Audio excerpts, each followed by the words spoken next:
Je suis assez fan du polar nordique. Moi, je suis un grand fan de l'Islande où j'ai beaucoup voyagé, et de l'Alaska, même s'il n'y a pas de polar à l'Alaska encore que.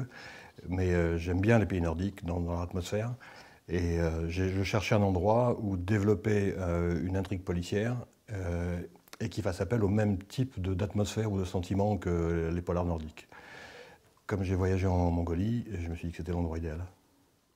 Jaroldeger a été pris dans une manipulation où on a kidnappé sa petite fille pour le forcer à abandonner une enquête.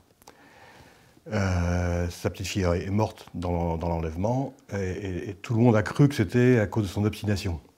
C'est-à-dire qu'il est devenu un policier un peu maudit, il est devenu le policier qui n'a pas voulu abandonner l'enquête au prix de la vie de sa petite fille. Ce qui est faux, on le découvre dans l'histoire par la suite, mais c'est ce drame qui marque toute sa vie.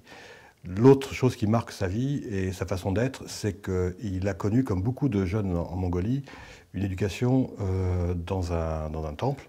Et donc, Jaroldeger a eu son éducation dans ce monastère où on enseignait les arts guerriers les plus efficaces, on va dire. Donc il a à la fois cette colère de la mort de sa fille et cette terrible efficacité de l'éducation des moines de Shaolin, et en plus c'est un bon flic.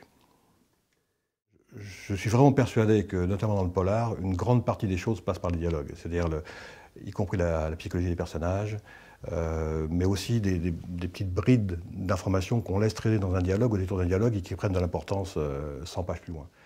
Jaroldeger, c'est un nom.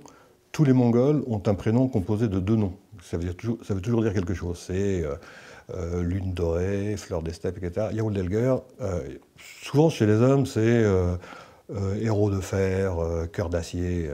Jaroldeger, il y a deux notions. Il y a une notion de promesse ou d'attente, et il y a une notion d'abondance. Donc Jaroldeger, c'est celui qui espère l'abondance, ou qui attend l'abondance, ou à qui on a promis l'abondance. Oui, il y a une suite, bien entendu, très surprenante d'ailleurs.